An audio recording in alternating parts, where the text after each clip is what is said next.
I think Operation Choke Point was a success, as in it imposed a significant headwind on the industry.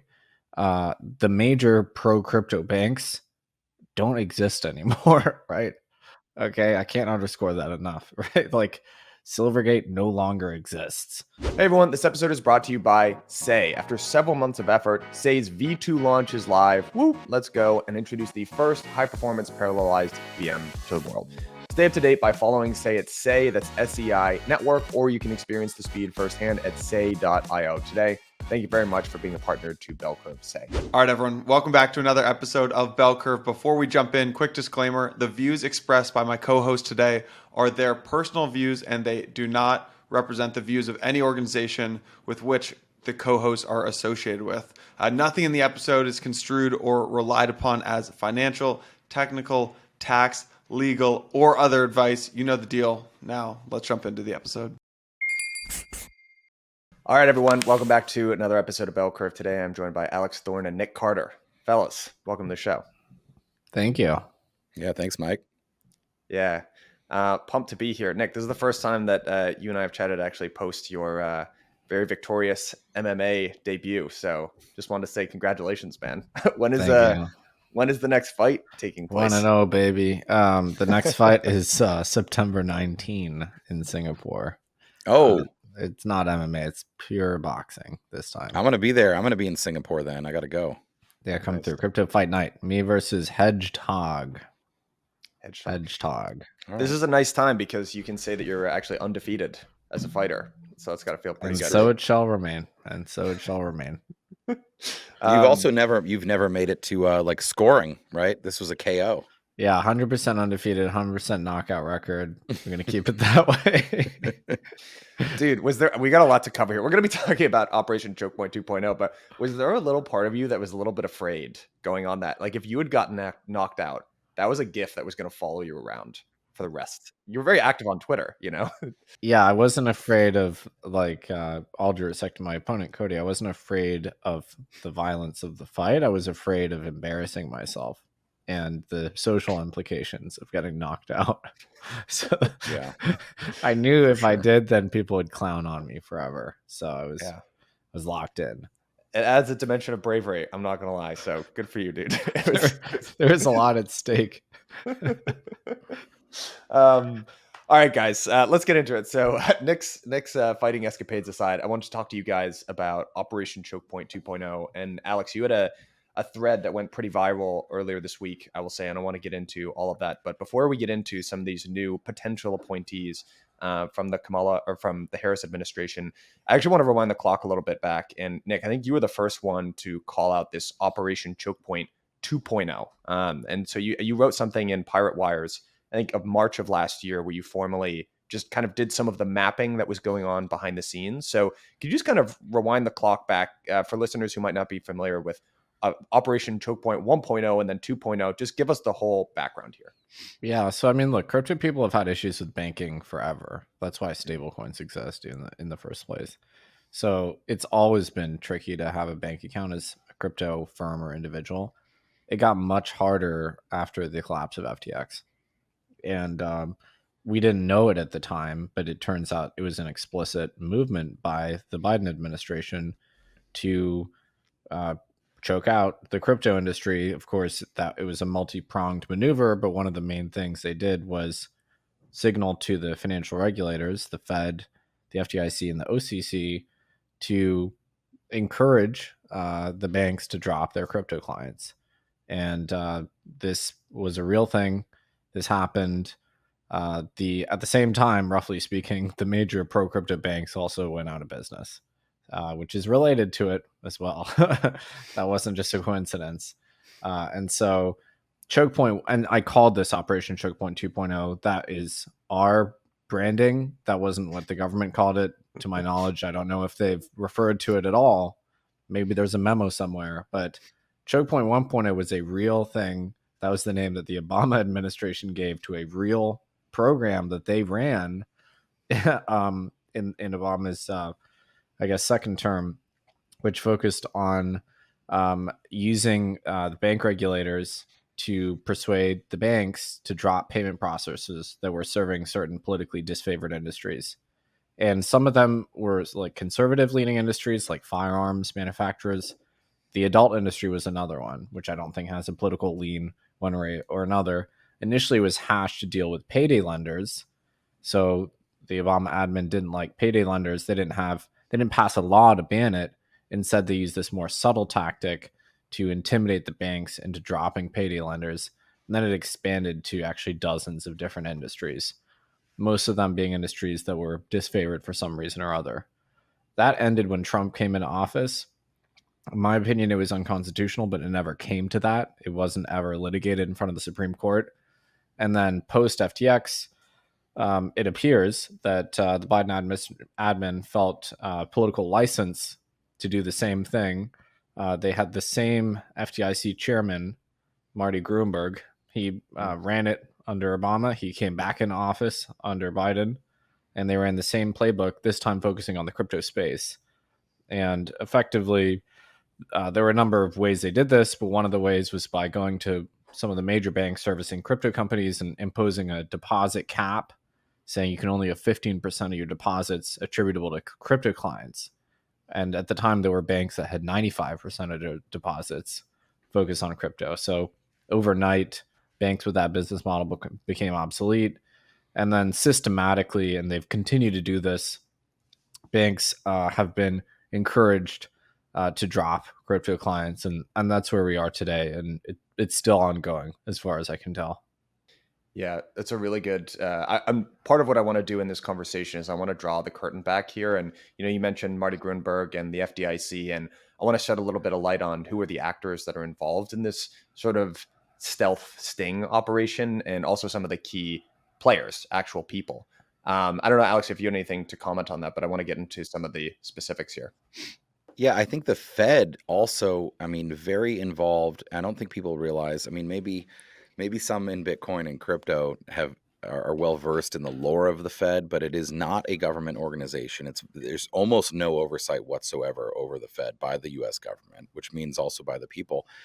And they are deeply involved here. And in fact, I'm still hearing that they've adopted a new tactic and what we definitely consider to be Operation Choke Point 2.0, which Nic deserves enormous credit for publicizing and like sort of formalizing and congealing what people had been experiencing into really what we do believe is a coordinated and coercive effort by bank regulators and by policymakers in the White House and by Congress and by the Fed.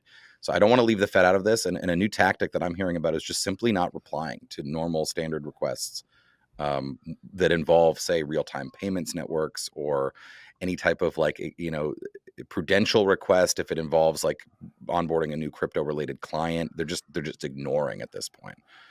So I think it is definitely still going on. So don't leave the Fed out.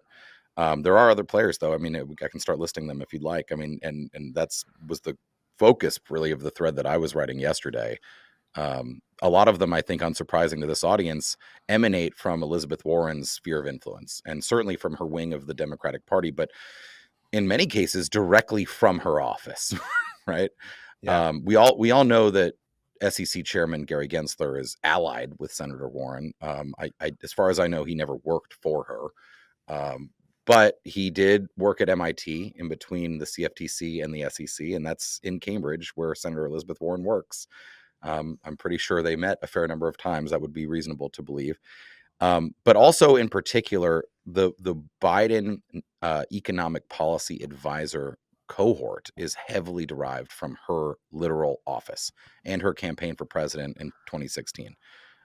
Notable figures: Bharat Ramamurti, who was the deputy director of the National Economic Council. Brian Deese is known to be close to who ran the National Economic Council, was Bharat's boss.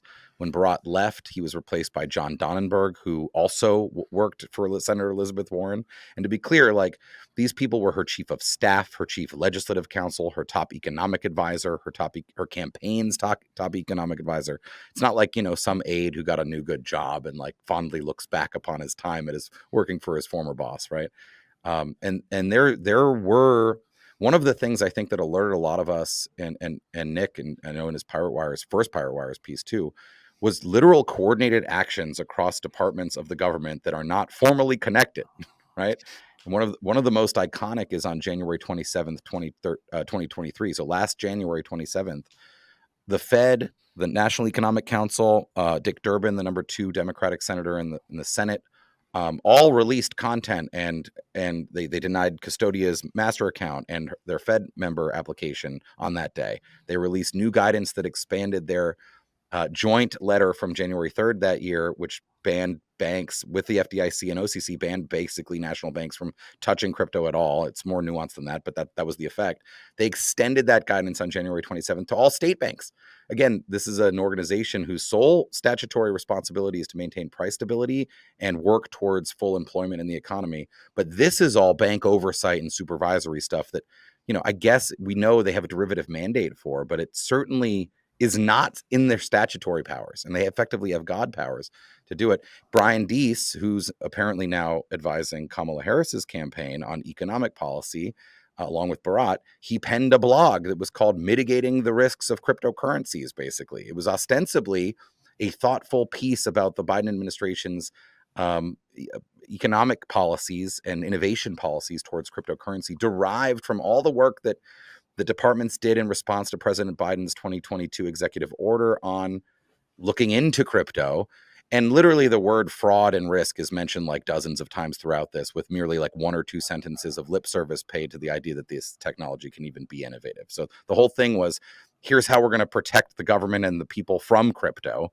The Fed blocking the first crypto, related bank seeking to join, by the way, a fully collateralized bank. Dick Durbin went to the Senate floor and praised the Fed and the regulators for blocking Custodia. Also called out Abby Johnson, like an insane floor speech, which I linked in that thread. And then, of course, this blog from the National Economic Council, all on the same day. And that's where you're like, keep in mind, the Fed doesn't report to the NEC, right? Like Dick Durbin doesn't report to the NEC. Like there's the nexus here. Yeah, I'll add some color too.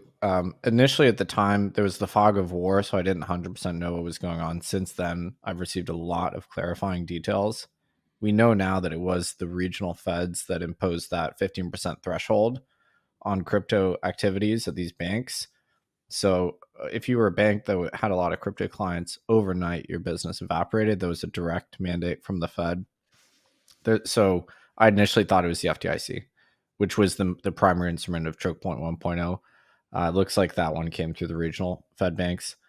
There's a lot of other specific things that happened, lest you think we're bluffing, that also are indicative. Like Silvergate voluntarily liquidated because their business became obsolete. They didn't collapse or fail. They didn't lose money. They voluntarily shut down because of this. And they were, one of the main banks focusing on crypto. Signature, we believe, was shuttered while solvent, sent into administration, basically. There's some debate on whether that was because they were crypto or whether Adrian Harris just had some kind of vendetta against them. But they were, of course, another big crypto-focused bank. Both Signature and Silvergate had a crypto business which was not allowed to be sold or disposed of by the OCC, which took over effectively those banks when they went into liquidation or shutdown. Their crypto business was not allowed to be passed on to acquiring banks, and Sen and Signet, their clearing networks, which were focused on crypto companies and stablecoins, were not allowed to be sold or passed on. There's a ton of other things, like the Custodia thing, of course, like crypto focused banks are not allowed to be brought into existence, right? So the market cannot clear. There's that as well. But yeah, there's a lot of very specific things we know that basically give us more evidence for this story. Yeah, and a few more people real quick too. At the OCC it's Mike Hsu, right? He's the acting comptroller of the currency, which is the head of the OCC, which is a national bank regulator. Mike Hsu is a long-time antagonist to crypto. He came to the Global DCA Blockchain Summit, I think it was, in Washington, and gave a keynote speech in 2021 and said, "Many of you may know that I don't like crypto. That's true." And then proceeded to lambast the crypto industry audience for, an hour and a half, right? So like there's a whole bunch. Obviously Grunberg at the FDIC, out for different reasons. I should also mention, Nick, too, I'm sure you know this, but Signature Bank also well known for banking Trump and other conservative and Republican property developers in New York as well, which could have played a role. And one quick thing on Michael Su. On day one in office, he rolled back Ryan Brooks' fair access rule. The fair access rule was a rule specifically focused on ending choke point style behaviors. Okay, so this is all very explicit and on its face. It's not a secret. It's all very evident if you look at the record. The fair access rule was Trump's and Brooks's attempt to stop the politicization of banking.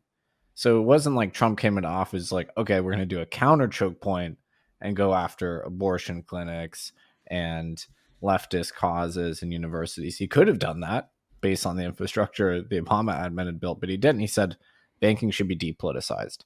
There should not be insinuations used to suspend banking from valid businesses. They didn't. They did the fair access rule. Day one, Michael Su rolled that back. So that was a statement of intent, and it got worse from there. Hey everyone, this episode is brought to you by Sei. Sei believes that the EVM is here to stay, but they also believe that the EVM in its current iteration lacks performance and scalability for developers. Sei's recent V2 upgrade has introduced the first high-performance parallelized EVM, which has coupled lightning-fast block times and finality of just 390 milliseconds. That is sub 400 millisecond block time. Very, very cool. This V2 upgrade unlocks a new design space with 100x the throughput, even the fastest EVM L2. So if you're a developer who spent most of your time building an EVM, you can now build on Sei, faster block times, much quicker finality. You get a lot of the benefits of the environment that you're used to. So if you're a developer, definitely go check them out. And thank you very much, Sei, for sponsoring this episode. So I want to try to get a sense of what you think is the connective tissue here between these various entities, because some of this stuff, at least on its face, right, it sort of makes sense, right? The Fed is the regulator for banks, and the OCC and the FDIC, I totally understand. But then there's a huge Elizabeth Warren component to this, and a lot of these individuals are linked to her.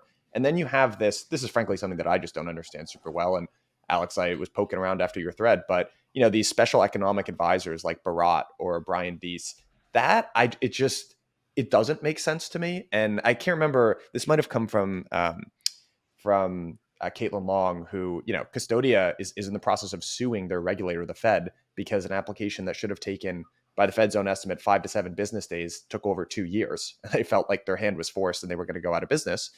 But, there was this question raised, which really stuck with me, which is, why are these mid-level policy advisors single-handedly determining the fate of crypto in the United States? And that's what I'm scratching my head and wondering too, like, what is the connective tissue here, and how do these, how do these people have so much power around this type of thing? I don't think Biden himself was, like wielding power here directly. And so I think he delegated a lot of it to aides and to basically the policy folks that were in his cabinet. The people I've talked to that have kind of firsthand knowledge here tend to think that Bharat is at the center of all this.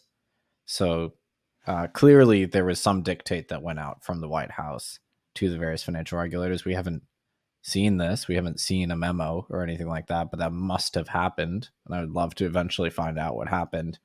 But yeah, the folks that I've talked to on this told me that they think it was Bharat doing the coordinating. I've heard the same thing, that Bharat is the key figure, that even Brian Deese at the time his job was sort of ambivalent. I mean, you have to remember that crypto is not a big deal, right? In the scheme of, even today, in the scheme of national economic policy, it's still pretty small, right? The entirety of circulating stable coins is like a seventh of JPM's balance sheet, right? So it's not like that big a deal. So absent, I think, a very senior figure caring significantly one way or another, like other relatively minor policy positions, it's going to be outsourced to groups like the National Economic Council, which is one of the main economic policy shops that advises the president, right? So it's not actually crazy for someone to be, the deputy director, or in the case of Deese, the director of that organization, which is one of the president's primary resources for economic policy, to actually have, if nobody's telling him that we have this actual policy, the president's not saying, I need to have a different policy on crypto, it's going to get outsourced to those bureaucrats. And then keep in mind, like, Bharat was he was the deputy in charge of this policy item there. He was the policy director for economic policy for Elizabeth Warren in the Senate. He was her senior counsel on banking on banking and economic policy for Elizabeth Warren in the Senate before that. When he left, he was replaced by her chief of staff in that job. So like this is to me an anchor position, and it's sort of like absent overruling from Biden or, for example, Harris now in that campaign. Like to me, it's important to get the actual politicians and leaders to care, because otherwise it will get outsourced. And now then you fight a whole different battle of which faction of their party has influence over economic policy. Because in the absence of an overriding figure, Bharat is going to set the tone, in my view. So let's talk about Bharat a little bit here. What do you sense from your guys' conversation? We should note, all of this is, it's tough to get anything on the record and confirmed about this, but why is this guy so anti-crypto? Where does this all come from? Is this Elizabeth Warren ties, or what's the animus here behind this perspective? Yeah, I struggle to understand why even Senator Elizabeth Warren herself is on such a crusade against, it's not a political winner. We know that. I don't think crypto is going to drive people to the polls. The anti-crypto army has got to be one of the biggest political blunders of all time. Yeah, you're not going to make your vote against crypto. There's no single issue voting block that is anti-crypto. I don't believe that. There certainly is one that's pro. So you lose politically, I think, more than you gain.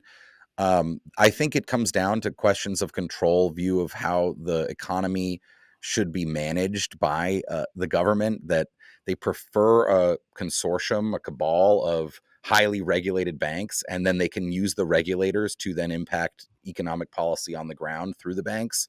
That's always sort of been my way of reconciling the fact that Democrats are very friendly with the big banks. They're not so friendly with the smaller banks, the regional banks, who have been declining in number for decades. But, you even take JP Morgan, right? Jamie Dimon's a good example here when he goes and speaks before Senate Banking Committee, and which Elizabeth Warren is a prominent member of. He agrees with her repeatedly on many issues, right? There's some chumminess that is between the world's biggest bank and ostensibly the Senate's biggest consumer safety advocate. I think it's easy to say that you're for consumer safety, and obviously crypto's done itself no favors with the years of various high profile frauds and blowups and scams that constantly have plagued the industry. But at the core, that's one of the things. Some data points. It's been publicly reported.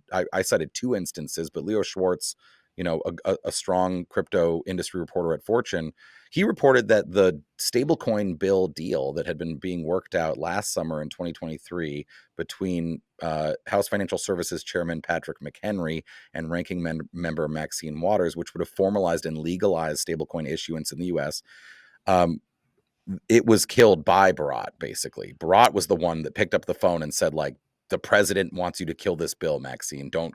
And so what they did was they had Maxine adopted following these phone calls, which was another anti-crypto reporter separately praised Bharat for having done this in his reporting. So we've got two sources on the record, like journalists who have literally said it was Bharat. But I mean, I think most people assumed it was the National Economic Council, which was Bharat and Brian Deese and later John Donenberg, Warren acolytes.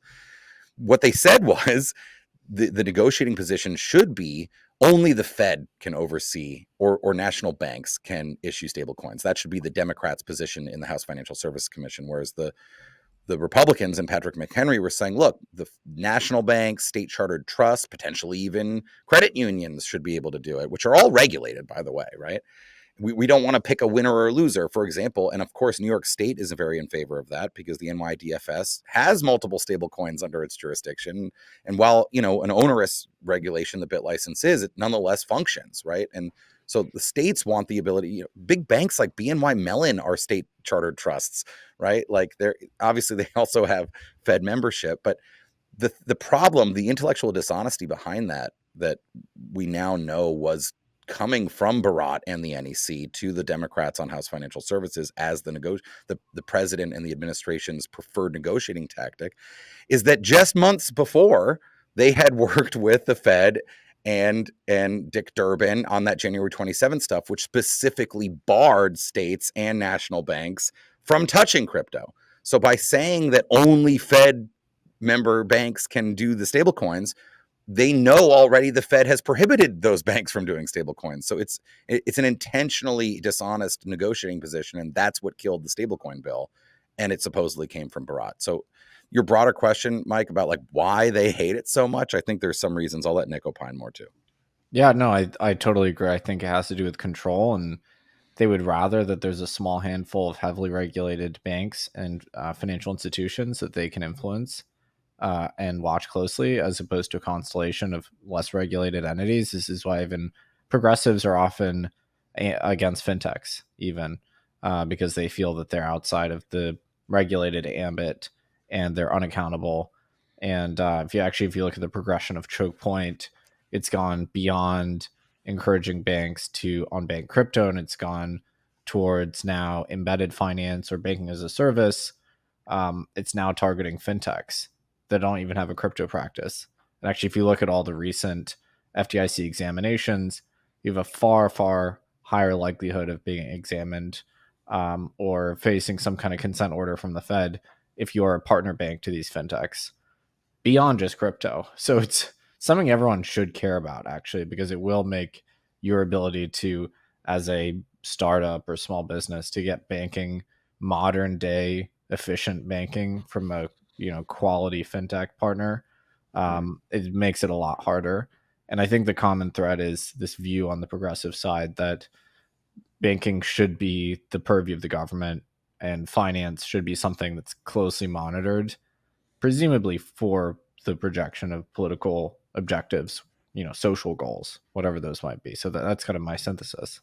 Think about it, the fact that they've said that it's been proposed by that wing that you should get your banking services from the post office, right? It's a hyper nationalization of the banking system is sort of at the core. It leads to this, like, you have red banks and blue banks situation, which is the politicization of the banking industry, which is not a good thing. It should be thought of more as like a public utility. You should have the right to a bank account. Of course you don't. The founders didn't see it fit to put that in the Bill of Rights, but like you functionally need it to operate in the country.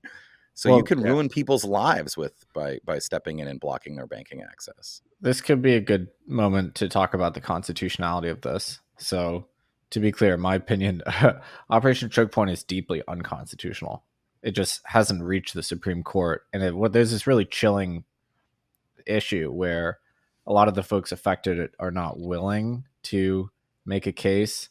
The banks and the entities that are affected by choke point, it's kind of hard to prove that this thing exists.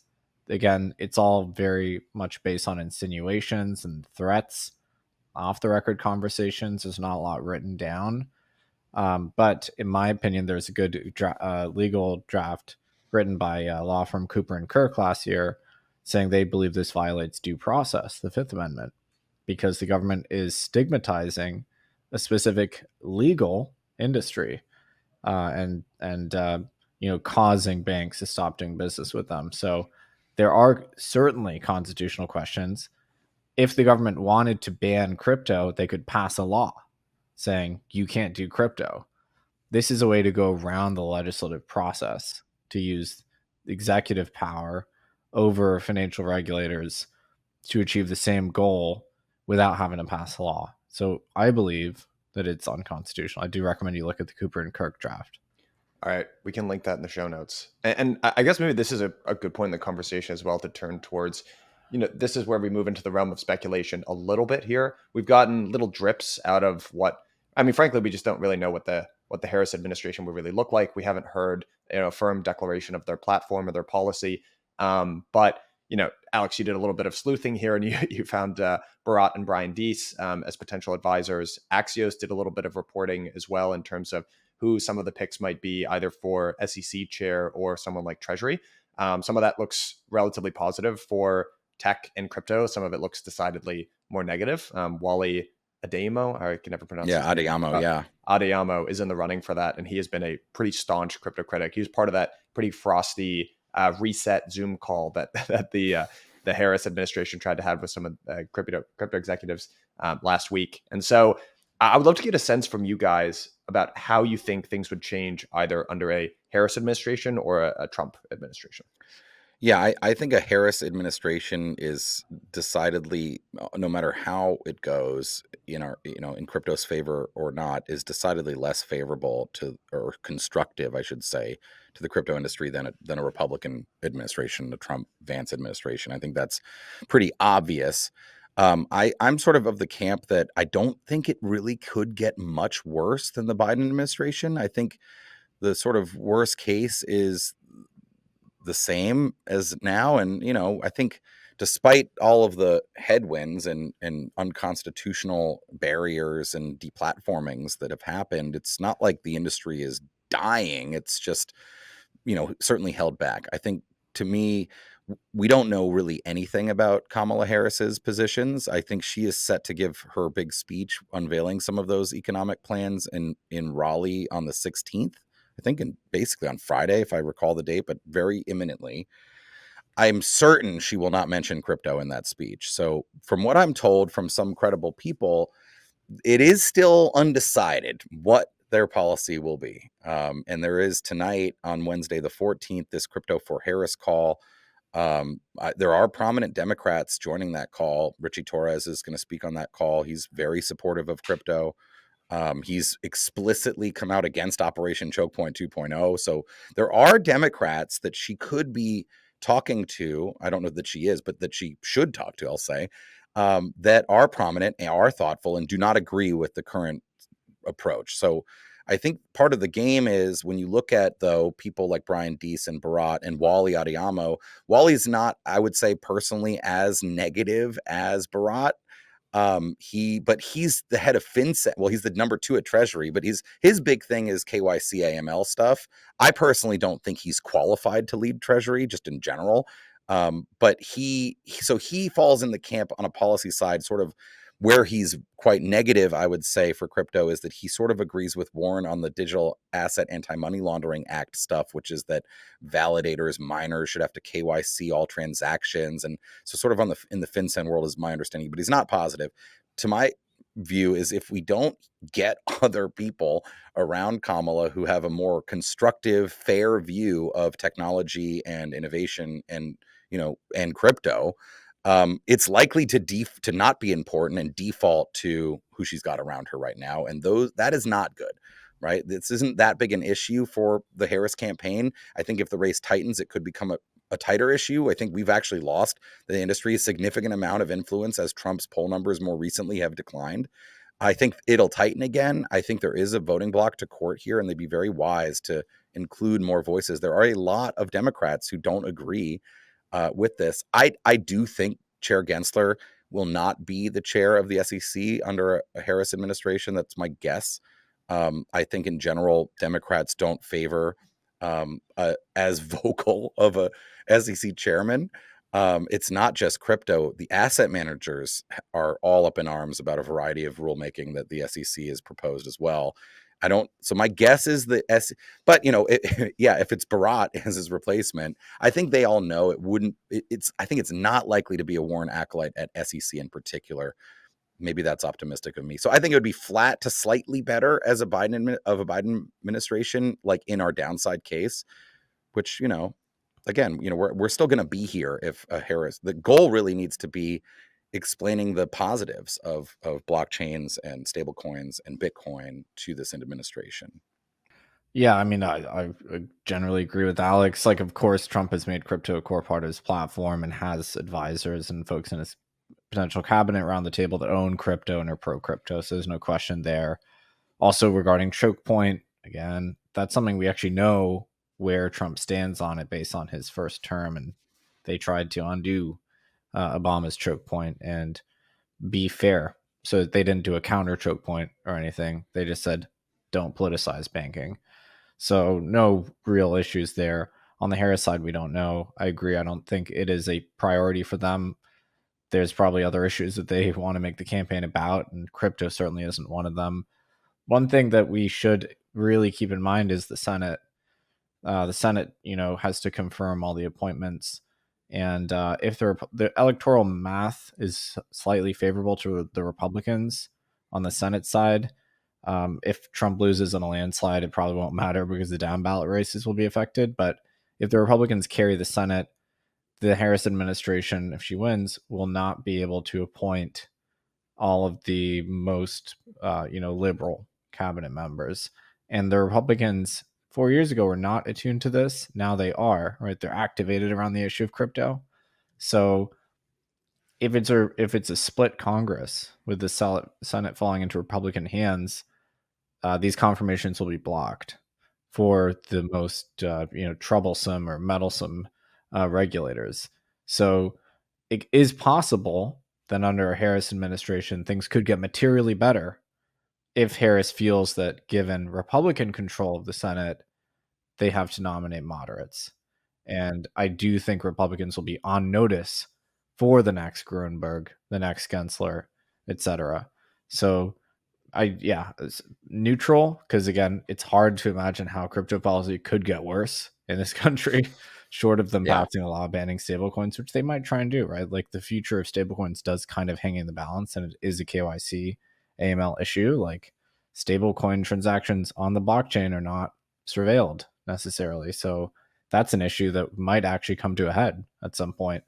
But yeah, my base case is neutral, status quo under Harris, or again slightly better, especially if the Senate goes Republican. So I think also just all of these appointments, nothing is set in stone yet, right? So Alex, your good detective work aside, we don't know what Bharat's position would be. Same thing with this Axios report, which I'll link in the show notes. There are several different choices. Like I know Gina Raimondo has been a name that's been thrown around for SEC chair. There also could be like a Caroline Crenshaw, which would be decidedly worse. And it's the same thing for all of these different positions, right? We just aren't 100% sure yet. Here's one thing I'd be curious from your guys' standpoint as advocates of the industry. There are sort of two viewpoints on this. Let's say you believe, and I think there's mounting evidence to suggest that it would just be materially more positive for crypto in the US with a Trump administration as opposed to a Harris administration. So what do you guys think is the best way to advocate for that outcome? You've kind of got two different, viewpoints on Twitter, I would say, which is like, hey guys, like we got to fight. This is a partisan issue. Let's just lean into it and accept it and, lean in as hard as we can. And then the other perspective would be like, look, it's, there's a long period of time here, right?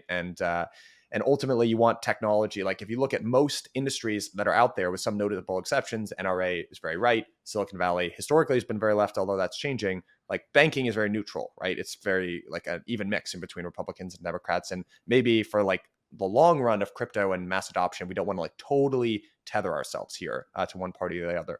Where do you guys fall? Like, how would you, for people who are listening on this podcast, how would you recommend that they advocate for the best outcome here? Yeah, good question. I mean, Fairshake has an interesting model. I would say it's the biggest single issue super PAC in the US, which is very impressive, frankly. They aren't just a conservative super PAC. They are active on both sides. They get active in the primaries, and they are helping primary Democrats that are anti-crypto and elevate the campaigns of Democrats as well that are pro-crypto. I think that will actually bear fruit. So there's ways to advocate for the industry that aren't necessarily, okay, you're hard right or hard left. There are Democrats that are more moderate on this issue for sure. We can't ignore that. So Fairshake's model is quite interesting, I think. By the way, funny thing, that is happening right now. There's a very contentious race going on between Sherrod Brown and Bernie Moreno. Funny thing about Bernie Moreno, he was actually my next door neighbor growing up. No way. Really? I went to swim in his swimming pool. Yeah, true story. Yeah. Went to school with his kids and everything. Yeah. That's like the most critical Senate race in my opinion. It's like, it's pretty surreal. It's like there's a conversation in my family just about watching like our old next door neighbor run for this race, which is. Yeah. I mean, there are others in terms of tipping the balance, but Sherrod Brown is chair of Senate banking, right? That's a key post. Even if the Republicans were to take the Senate, he'd still, and if he survives, he's probably the ranking member, right? And Sherrod is a tough character in this story because it doesn't actually seem to care that much, I would say personally, about the issue, but he will defer and has deferred to Elizabeth Warren on this repeatedly. And that's a powerful post, the Senate banking chair. Yeah. I don't know that we take a different view. I mean, I certainly respect Nic's view on this. I think I am very firm in the belief that blockchains, Bitcoin are stable. I mean, the app layer, whatever, are almost entirely apolitical. I think it's obviously true that different of the features, say, if we just stick with Bitcoin as an example, are kind of inherently libertarian. They're, a fixed monetary supply comes out of the Austrian school. There's obviously things that appeal to a more libertarian minded person, and it's not, independence from government, etc. But there's also things that appeal towards sort of a classic, like, American liberal, like disintermediating, empowering people, right? Like having access to your own money, right? Even we could argue, I would say, a deflationary money that helps protect, the working people's savings, since they don't have broad access to invest in stocks, right? And the things you need to do to avoid inflation. So I think it should be apolitical, and with that, or I think it objectively can be viewed as apolitical, the technology. I think it should be nonpartisan. It obviously is becoming very partisan, particularly with Trump's full embrace, and now the question hemming and hawing from his opponent. I mean, I think it's probably a little bit less partisan now than it was 4 or 6 weeks ago, before Harris stepped in to become the top of the ticket. Solely because we knew what Biden's policy was, and it was pretty clear. Now, at least, we're unsure, and the campaign seems to be privately signaling that perhaps there might be a change. Although, again, we've talked about whether we're gonna have to wait and see if that materializes. So I think we focus on playing the game that's on the field. I don't.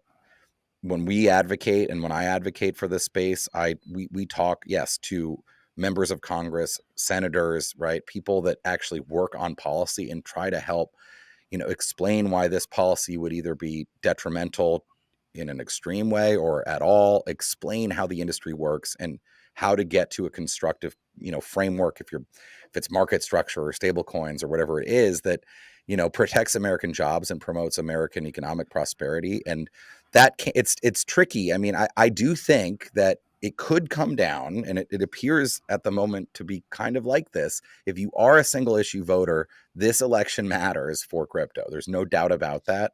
I think I'm very focused on trying to work to get, smart, innovation centric Democrats' voices involved in the presidential campaign, so that, because I think long term, we don't want it to turn into like Bitcoin and Ethereum and crypto and blockchains are like a red state, blue state issue. It doesn't make sense, and it would be detrimental for their long-term success. So I think everyone should be involved, and we try hard to reach out on all sides. Yeah, and I don't do proactive outreach. I just will occasionally take calls with political people and both sides of the aisle. Like, I talked to members of the Biden White House, and I will say, though, that my most constructive conversations have been with conservatives by a country mile. Mhm. That's for sure.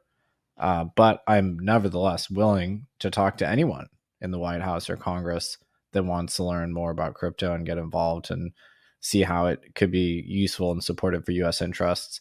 It's just that 90% of the inbound is on the Republican side. Yeah, I think it is reasonable for crypto voters to wait for Harris to come to crypto before crypto should have to go to Harris. Like, we should see tangible evidence that they're not going to continue Operation Choke Point 2.0 before you like feel comfortable as a single issue voter voting for Harris. I mean, I think it's totally reasonable. I think our whole goal is to try to first of all define her position, and let's hope and try to make it one that's palatable and constructive and fair. I think the other thing too that just bears repeating here is that, I was going to ask you guys this at the outset, but how would you, it's really difficult to prove the counterfactual here, but how effective do you think this Operation Choke Point or Choke Point 2.0 has been? And it does feel like this administration was successful in pushing a lot of the growth of this industry outside of the United States. I really don't think that it's permanent. I still think that the most important market for crypto today remains the United States. I think most of the technical talent is here, but I mean, Nic, you probably have a perspective on this as a venture investor, but a lot of the founders that I know are moving out of the US. A lot of the VCs that I know are much more comfortable investing in non-US based founders than US based founders. That's insane. We see it from our business. You know, I have audience statistics I could show you. I have conference statistics I could show you. But like I think the reason why this 4 years is so important is, yes, will we still be here? 100%. But you know, it's kind of like, okay, there was an actual dent here in the last 4 years. I even myself, like, I'm a little unsure of what 4 more years of this. I think it would materially change the makeup of the industry. But I'm Yeah. curious what you guys think. Yeah. I mean, look, I think Operation Choke Point was a success, as in it imposed a significant headwind on the industry. The major pro crypto banks don't exist anymore, right? Yeah. Okay, I can't underscore that enough, right? Like Silvergate no longer exists. Signature doesn't. SVB, you know, got taken over and shed their crypto element. The major banks are not able to touch crypto at all. SAB 121 is still in effect, right? They can't really touch stable coins. So that was an issue. From a startup perspective, you can get banking, it's just significantly more expensive. And the contours of the banking landscape they're changing all the time as the major sponsor banks that serve crypto firms, fintechs, things like that, they're getting taken out one after the next. And it's funny, like I'll talk to someone, you know, these people, the banks are like, okay, I'm the head of digital at this bank. I'm going to do crypto. We're launching a crypto practice. 6 months later, they've left the bank and the entire crypto team gets laid off, digital team gets laid off, right? So this keeps happening. It's like a whack-a-mole game. Like new banks will pop their head out, they see a market opportunity. Hey, there's tons of deposits that from the crypto space, they want banking. That bank gets a consent order, they get an enforcement action. And Austin Campbell had a really good thread on this recently. You know, the main issue I think is that the BSA requirements are so onerous that it makes virtually any kind of complex banking activity de facto against the rules. And so then at that point, the government can just pick and choose their targets. They have full discretion on who they want to go after because everything is effectively against the rules because the rules are so burdensome. So I think it's been a significant issue. It's dramatically raised costs for startups, and it's meant that it's much more capital intensive to start and grow a business in this country. And this should be an afterthought. Like normally in venture capital, when you're injecting money into a company, you're not worried about their ability to get banking. It just should be an automatic thing. Now it's like this whole issue. I mean, it's crazy. And it's also in a much more fragile state because there's fewer pillars that these startups can depend on. One other just comment on that as well. You know, we spend most of this conversation talking about Operation Choke Point 2.0, but there are also this slew of indictments that are coming out, you know, from the SEC towards, you know, basically any and every, you know, crypto company, some operating in the US, some not. And it's really pushed founders outside of the United States to the point where there are lots of teams that we work with that are afraid to even step foot on US soil, you know, for fear of being arrested. And look, I'm a realist as well. I know not everything is 100% above board in crypto, but there are tons and tons of really good, well-meaning founders who are just, you know, concerned about being prosecuted unjustly, right? And caught up in this weird, you know, political dragnet that's happening. And on top of that, you know, being, you know, even optimistic to dream for something that we should have, right? I just imagine a world where we actually provided some sort of guidance for this like fair harbor rule, you know, that Hester Peirce has been describing forever. I was listening to this old podcast, Acquired, and one of the challenges that Bill Gates had when he was starting Microsoft is there was no IP protection for software back in the day. So when they were shipping software, anyone could just copy it and it wasn't protected by law. They had to change that. That was like a 3-year process. And so, you know, this is kind of like the meme coin, DeFi, value accrual, where's capital flowing? It's like our regulation is currently, I think, actively detrimental to effective capital formation in crypto. And, you know, maybe this is a heretical thing to say, but maybe we do need a little bit of support from jurisdictions all over the world to build businesses, just like every other industry has relied on, you know, since time immemorial. So I think even outside of this, there's all this other dimension of just not worrying about being arrested, providing sensible guidelines to innovate and actually create businesses and generate wealth, which is basically the business model of the United States. And so that was a little bit of a rant, but you know, that would be my hope as well. I feel like that's where we should be. It's ridiculous that we're even fighting and clawing for banking rights. Yeah. It's just embarrassing too that like Congress, which has done this repeatedly over the decades on many issues, just continues to abdicate its responsibility and make way for this unitary executive where unelected bureaucrats can like do stuff like this to our businesses and economy, right? Like Nick made this point earlier, but like if you want to ban crypto, then ban crypto. Let's not have these backdoor fake, thwartings through like arcane regulatory processes. We didn't even mention SAB 121 from the SEC, which is also fundamentally a banking restriction that blocks banks from doing crypto. Also from Gary Gensler, couldn't, explain where it even came from. So it shouldn't be that like, right, there is a process for regulation, by the way. They could invite industry in, conduct a formal rulemaking process. Like they haven't done that. It's actually insane that this is how the world's best and biggest economy, its most deep and liquid and advanced capital markets, is being run. So I hope that's why we're so positive. I mean, even if there's things in like the market, the Fit 21 or DCCPA or stablecoins that like, need to be changed or industry doesn't like or whatever, like any action that formalizes it by the actual people that were elected, I would say would be a very positive thing, because it just should not be that these unelected bureaucrats have so much power in this economy. Yeah, I'm not supportive of regulation. I think there's many cases in the history of capital markets where regulation came in and made those markets flourish because there were rules of the game and good actors knew what they were allowed to do and what they weren't, and bad actors were weeded out. So I've for a long time sought, uh, my entire career in crypto, I've sought to see some kind of disclosure regime for crypto assets so that maybe we can have some kind of security light model for a crypto asset, which has a capital return, which has a cash flow mechanic. The fact that we don't have that makes our crypto assets much more ambiguous and much less useful to investors and much less clear. And that's why we have meme coins, because they don't promise anything. So they don't violate the Howey test, I guess. So I think it's a misconception the crypto industry is universally against regulation. I think reasonable regulation would be a huge unlock and would re-entrench the US as the capital of crypto globally.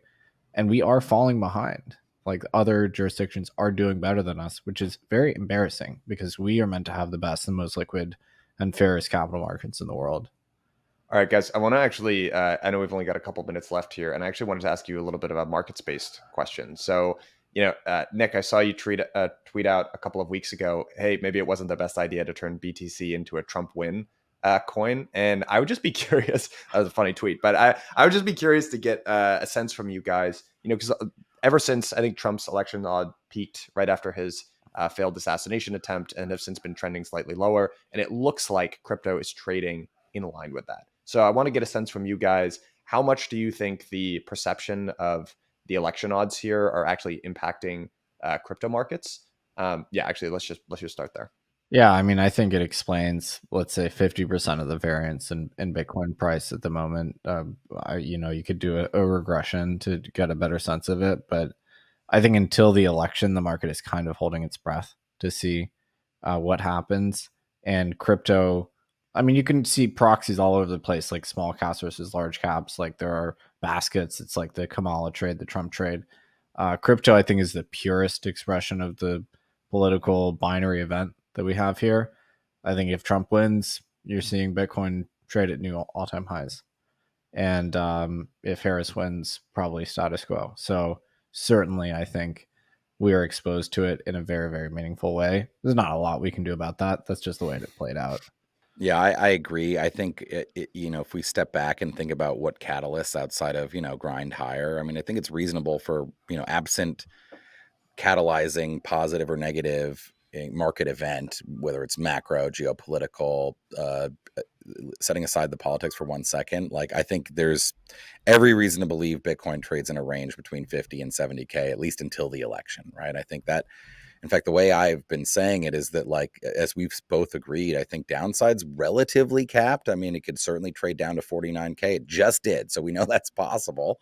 But I think from a political standpoint, you're likely to get slightly better than the status quo, simply because they are literally different people, even if they enact, even if, a President Harris were to enact very similar economic policies, still you'd see some rotation. And I just don't know. And we don't know who else is out there that could, come in place of a Gensler or a John Donnenberg at the NEC or whomever, or Mike Sue at OCC. Like maybe there is another Mike Sue and a Gary Gensler that come in right behind them. But in which case, that's about as bad as it is now, I think. But I see a lack of catalyst. You were looking at overhang from supply, whether it was like Gox coins or U.S. government Silk Road coins, which are moving today again, probably to custody, we think. But I mean, you had a lot of payouts. There's a bunch of token unlocks on the calendar that are pretty chunky. I think where most of this is priced in, the Fed cuts are likely. They're probably priced in unless they surprise to the upside with more cuts, right? Like it seems like the main catalyzing trade here is the election. And I think, frankly, I think the fact that Bitcoin hasn't degraded further with Trump's odds is semi-positive. I think this is going to come down to be a very close election, to be clear. Like, I think, you've got a new candidate who hasn't spoken once off a teleprompter and has enunciated no policy positions. So sure, she's riding a positive media wave because it turns out, apparently, even though no one seemed to care for the last 14 months, the Democrats are extremely happy not to have Biden at the top of the ticket. So they're in the honeymoon phase. I think as you get closer, you get debates and stuff, it's going to tighten.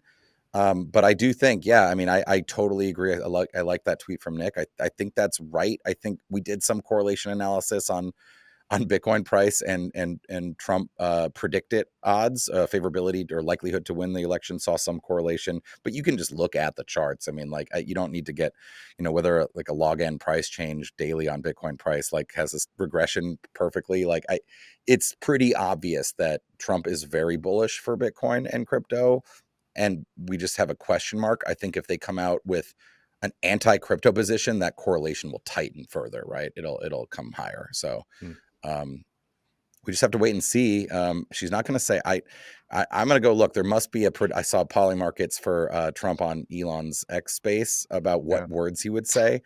I would bet, although I don't bet on Polymarket, I would bet though that she doesn't mention the word in her economic platform at all. So it's going to be more about who's around her, right? Don't forget, people are policy, right? That's how it works. Like you hire an expert and you get their expertise. So like who she surrounds herself with, were she to win, we might get more. I don't know. I don't think they've done it yet, but they do need to spin up a transition team to actually prepare to take power should they win.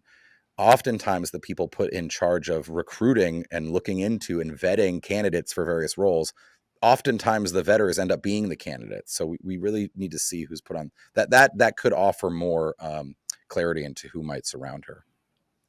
By the way, if people who are listening to this show are like, hey, I feel really strongly about this and I want to get involved in one way or the other, I actually got to give a shout out to Coinbase, who put together a really great, you guys might know better resources than me, but this is standwithcrypto.org. And, it's really easy to just look up, even within your own sort of jurisdiction, how different Congress people have voted on crypto. Are they pro-crypto? Are they anti-crypto? You can go in and see their stances, et cetera. And it's probably the best way. I mean, it's really easy to just like literally go and email or call your congressperson to talk about this. And that is what actually moves the needle here. So big shout out to Coinbase. I don't know if you guys have any other recommendations for tools or platforms or the way that you would recommend doing this, but yeah, it's a great resource. Yeah, I use it a lot actually to get a very quick understanding of where a specific member of Congress stands on crypto. And if you haven't looked, by the way, iconic of this problem we currently have with Harris Walt's campaign is both Tim Walz and Kamala Harris's entries say pending, because as far as I can tell, they've never uttered the word. Mm-hmm. I mean, it would be great to know. I guess we're going to know on Friday. So we'll get something. We'll find out something. Yeah. Fellas, I appreciate you guys. I know this was relatively short notice as well. So thanks for hopping on here on the pod and talking about it. I'm sure everyone listening to this already knows you guys, but if folks want to follow you, find out more about the work you're doing, what's the best way to do that? NicCarter.info or Twitter, of course. September 16th. Marina Bay Sands. First round knockout. First round knockout. Be there. Let's go. Yeah, just Intangible Coins on Twitter. GLXY Research on Twitter is probably the best. Hell yeah. All right. Appreciate you guys. This was a great one. Thanks, Mike. Thanks, Mike. All right, guys, one more shout out here to this episode's title sponsor, Sei. There are a ton of reasons to build on Sei. If you're itching to get started building or using the ecosystem, head over to sei.io. That's sei.io. Get started, and be sure to let them know that we sent you. Thank you, Sei.